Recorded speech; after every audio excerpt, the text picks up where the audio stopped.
Catherine le matin. Voici le Doc Mayou. Ouais, très questionnant tout ça. Bonjour, Dr Mayou.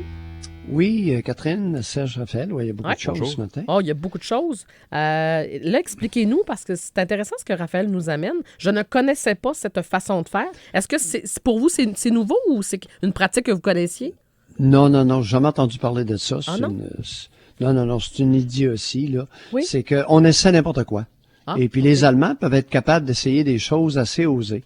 Alors, une veste de 13 livres sur un enfant de 45 livres, imaginez que vous l'attelez solide, après une demi-heure, il est complètement vidé. Momentanément, il peut se concentrer. Il semble se concentrer un peu plus parce qu'il est épuisé. Mais écoute, 2 heures après, on recommence le même manège. Okay. Alors, d'aucune façon, ça ne peut équivaloir à un dosage adéquat de Ritalin, de méthylphénidate. Le méthylphénidate est nettement supérieur. Alors, j'ai vu, il y a eu dans le passé l'histoire de couper le sucre. Ouais. Alors, vous coupez le sucre à l'enfant hyperactif, il est plus tranquille. Mais oui, il y a moins de carburant pour son cerveau. J'ai vu à Sainte-Justine, et c'est encore utilisé, un antihypertenseur. Un des premiers antihypertenseurs, on donne ça à l'enfant, il est en hypotension. Mm-hmm. Alors, de quoi ça a l'air quelqu'un qui est hypotendu? Ben, il a l'air fou, tu sais. Okay. Il est appuyé là sur son bureau. Il est amorphe, exactement. OK, parfait. Alors, des niaiseries, tout a été essayé. Okay, et moi, je m'oppose fermement à ce qui est utilisé chez des enfants autistes, agités, hyperactifs, utiliser un antihypertenseur pour générer une hypotension. Je trouve ça épouvantable. Mais ce que Amélie nous racontait, que son ami avait un toutou qui était plus pesant pour son enfant autiste, est-ce que ça peut donner des résultats? Non? Vous y croyez pas? Je vous pose une question. Non, mais réfléchissons 2 minutes. Ouais, on est dans l'insignifiance. Ouais. Faute d'avoir des traitements efficaces, n'importe quelle singerie va être essayée. Ah bon, OK. Je pensais que vous alliez être plus dosé, mais je connais pas ça. Je me disais que tout d'un coup, ça donne des résultats. Tu sais. OK. Ben oui, alors, pour les enfants hyperactifs, l'exercice modéré, plusieurs fois par jour, est reconnu pour faire du bien à l'enfant hyperactif. Ouais. J'ai bien dit l'exercice modéré, pas l'épuisé. Non, c'est ça, pas parce qu'après épuisement, il peut être pire. Oui. Ah, OK. Parfait. Vous allez me permettre, parce que je sais qu'il y a beaucoup de choses ce matin. Je veux faire entendre Je veux faire entendre aux auditeurs ce que vous avez fait hier, OK? J'ai pas été capable d'arrêter de vous écouter. Il y a des moments où les gens vous appellent, vous confient des choses. Et hier, on a assisté à une dame. Premièrement, je remets le contexte. Elle avait reçu un diagnostic de bipolarité. Et Julie vous racontait ces dernières années. Et c'est fascinant ce que vous avez fait avec elle pour la faire parler sur son passé. Voici l'extrait. À partir de quand avez-vous commencé à partir de quel âge avez-vous commencé à ressentir des tristesses profondes? À l'âge de 12 ans. J'avais dit à mon père, papa, j'ai mal à l'âme, mais je savais pas. J'ai mal à l'âme à 12 ans. Qu'est-ce qui s'est passé à 12 ans? Qu'est-ce qui se passait à 12 ans? Ben, je sais pas trop, là. Moi, j'ai perdu ma mère, j'avais 2 ans. Elle est tombée dans le coma. Puis on était 9 chez nous. Puis à 4 ans, elle est morte. Moi, j'ai été élevée par les sœurs plus vieilles. Puis elle quittait. Puis je comprenais pas pourquoi elle quittait toujours. Ouais. Puis il y a une de mes sœurs qui a joué le rôle vraiment de la mère. Oui. Et puis elle a fait une tentative de suicide. Vous aviez quel âge quand elle a fait... 12 ans. Ouais. Bipolarité, José. Bipolarité. Quel bazar. Ouais. 9 enfants, le gros chiard.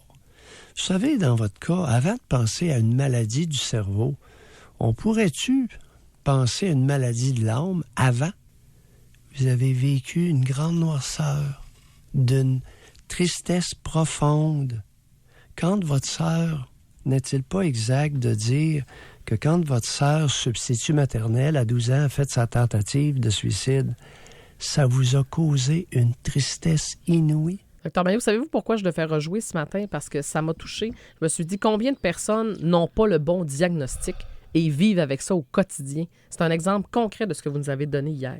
Mais Catherine, oui? Loin de moi de supputer que le diagnostic pourrait être mauvais. J'ai simplement écouté la dame poser quelques questions anodines. Ouais, puis c'était pas anodin. Je ne voulais surtout pas supputer que le diagnostic pouvait être erroné. Non, je le sais. Non. Ouais. On va faire attention, là, je comprends où vous allez, mais mettons que c'est vrai que vous l'avez beaucoup écouté. Non, mais c'est vrai.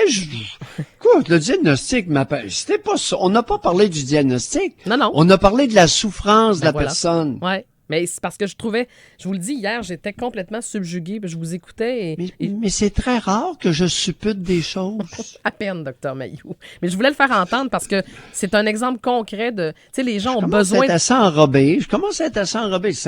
Mario va avoir de la misère. Oui. Je vous dis pas qu'il me replantera pas, mais il va falloir qu'il se lève de bonne heure. Oui, ben, dans des cas comme ça, certainement. Et c'est vous le lien que je veux faire avec ça, c'est que, bon, ça, c'est le cas de Julie qui lui appartient à elle. Mais tantôt, on parlait avec Robert, bon, des coachs de vie et de, tu sais, des gens, les gens se cherchent, les gens cherchent des repères dont ils s'en vont vers des gens comme ça. Oui, les gens se cherchent des repères. Les gens sont un sexe. Les femmes se cherchent des repères. Les coachs de vie, c'est quasi uniquement pour les femmes. Beaucoup, oui. Ah, oui. Beaucoup? Ah, absolument. Oui. Presque en totalité. Oui, 90-95%. Donc, il est où le problème? En quel honneur, mesdames, que vous avez tant besoin d'un coach de vie, que vous avez tant besoin de repères extérieurs une fois que vous commencez à fonctionner? C'est bon, je n'ai pas la maudite réponse. Vous m'énervez vos questions. La ligne est moins bonne tout d'un coup. Catherine? Oui.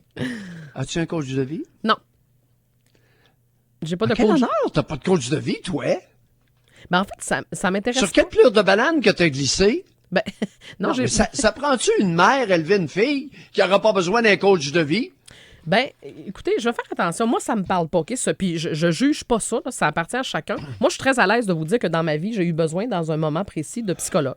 J'ai eu besoin d'aller consulter. Parce qu'il y a un moment dans ma vie où ça allait moins bien et j'allais moins bien. Et je me suis dirigée vers un professionnel qui m'a beaucoup aidé à comprendre des choses, puis à faire ce que vous avez fait hier, d'une certaine façon, par retourner dans le passé, par comprendre des comportements. Mais moi, le coach de vie, moi, tu viendras pas me dire où je m'enligne, puis ce que j'ai à faire. Moi, ça me rejoint pas, OK? Aujourd'hui, j'ai pas besoin de ça. Mais c'est fou comment... Parce que j'aime pas ça. Des fois, les gens vont dire « Ah, j'ai un coach de vie. » Le coach de vie, ça passe mieux que je vois un psychologue. Parce qu'un psychologue, ils vont te regarder. C'est plus une mère. C'est que la vaste majorité des femmes adultes, entre 25 et 35 ans, à l'heure actuelle, ont besoin d'une mère. Le besoin de mère est criant au Québec. C'est comme ça. Elles n'ont pas eu, écoute, t'as entendu, Julie? Oui. Tu sais, c'est un extrait à réécouter, ça. Ah oui? Un extrait à conserver? Oui, à conserver, mais à réécouter. Oui. Le manque de mère pour une femme, pour une fillette, ça a quoi comme conséquence dans sa vie adulte? Ben, ça fait qu'elle est dans une grande tristesse, puis elle se cherche, puis elle sait pas. Elle cherche des réponses. Elle se demande pourquoi elle est si triste depuis des années. C'est ça. Elle est insécure. Ouais. Elles sont actuellement, à peu près tous les médecins, surtout les femmes médecins, mettent ces femmes-là aux antidépresseurs. Ça, je le déplore âprement. OK, donc ça donne rien. Dans un cas comme Julie, des antidépresseurs, c'est pas la solution. Oh, c'est pas ce que je dis. Non? Soyons OK. prudents. Attends, OK. Non, je ne remets pas. OK. Je ne suppute rien du diagnostic et du traitement de Julie. Je l'ai écouté. Oui, OK. C'est bon. Parfait. On va faire attention. C'est un peu glissant. Prudent. Oui, soyons prudents. Ah ouais.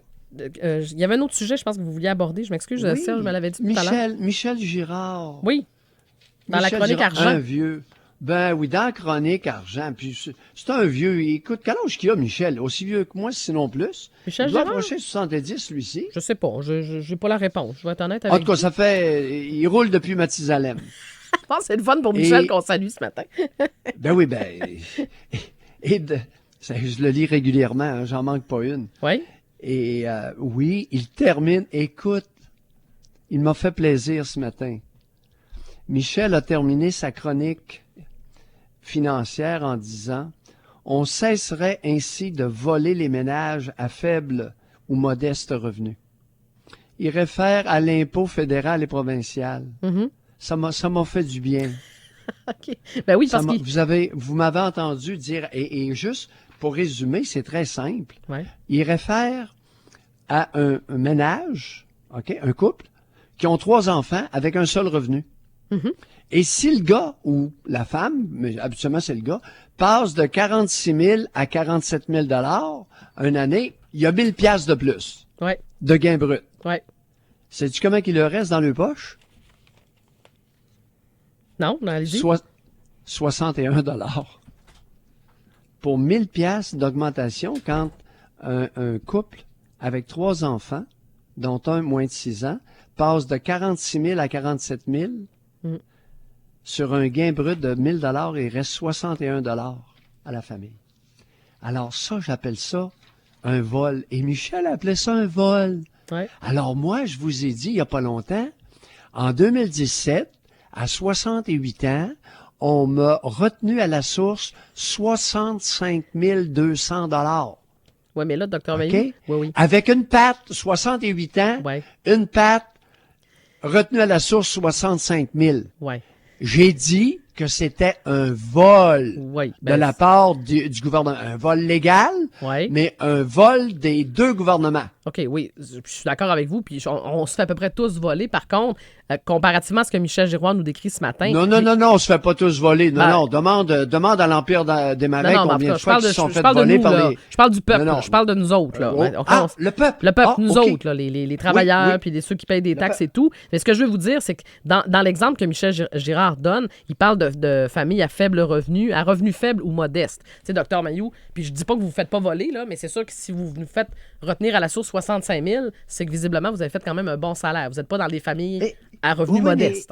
Comment je peux m'enrichir? Dites-moi, les caves, comment je peux m'enrichir? 68 ans, j'ai été quasi ruiné par mon ordre professionnel. OK? Là, j'essaie de me refaire. J'accepte une job, j'ai 68 ans. Au lieu de me faire griller le derrière en Floride, je suis avec toi ce matin, là. Puis la glace, j'y ai goûté cet hiver solide. Oui, ça, je le sais. Oui, j'ai 68 ans, une patte, une paire de béquilles, puis de temps en temps, une jambe de bois que j'ai de la misère à porter. Je gagne ma pitance de peine et de misère, et ces maudits voleurs-là me soutirent 65 200 $ retenus à la source. Pour être sûr que de l'avoir, ils me le volent à la source. OK. Je comprends là, votre frustration, puis je dis pas que c'est correct, mais je reviens à mon point de base. C'est qu'il y a des gens qui vous écoutent qui disent ben là, il nous fera pas pleurer avec son salaire aujourd'hui. Je veux pas vous faire pleurer, je veux vous parler de justice. Oui, OK, parfait. Là-dessus, on vous comprend. Non, vos larmes, là. Bon, OK, vous en voulez pas. Bon. Bras d'honneur, mettez-vous là où je pense. Penchez-vous pas. C'est pas vos larmes, Cibole, c'est de la justice sociale. Oui. Gang de République de bananes. Oui, mais c'est parce que vous dites comment vous l'écoutez. Voleurs, Michel. Et là, je peux le dire haut et fort.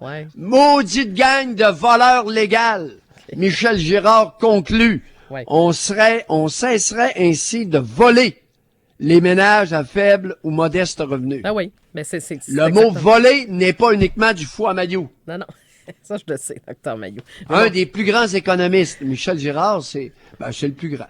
C'est un des très bons au Québec. Le père de Yann Englund, d'ailleurs, le réalisateur québécois. Bon, probablement que vous connaissez pas, là, mais je voulais juste vous le préciser. Non. Yann Englund, qui a fait le film 1954, entre autres, qui nous a proposé le documentaire Henri, qui a remporté, entre autres, un Oscar, qui est un jeune brillant. C'est son fils. Alors voilà, je voulais vous cultiver cinématographiquement parlant ce matin. Ça me fait plaisir. C'est le seul endroit où je peux vous cultiver un peu. Oui, puis je t'écoute. Je t'écoute dans tes envolées sur le cinéma, toutes ces... Oui, dans les arts, je suis un inculte. Mais j'aime ça t'écouter. C'est parfait. J'apprends des choses. C'est ça, vous m'en apprenez beaucoup, fait que c'est le seul créneau où je peux aller vous en apprendre un peu. Dr. Mayou, on va retrouver... En musique, cinéma. Oui, musique, cinéma, je suis pas si pire, mais musique, là, je suis un vrai ignare. OK, au moins vous êtes honnête. Dr. Mayou, on vous retrouve tout à l'heure avec Robert pour la dernière commission PM de la semaine et dans votre émission à 9h30. À tantôt. Le maudit Robert, il a besoin de pas aller sur l'impôt parce qu'à matin, là... Non, je pense qu'il a compris. Je suis pas de bonne humeur, puis d'autant plus. Écoute, j'ai trouvé ça m'a fait du bien. Oui. Ça m'a fait du bien parce que il y a beaucoup de monde qui me traite de fou. Parfois, ils peuvent avoir raison. Mm-hmm. Comprends-tu? Mais là, d'être approuvé par Michel Girard en économie, c'est quelque chose. Oui, vous êtes content. Bon, je sens que vous êtes heureux. Bon, on vous laisse, Dr. Mayou. À tantôt. On se retrouve un petit peu plus tard. 7h27.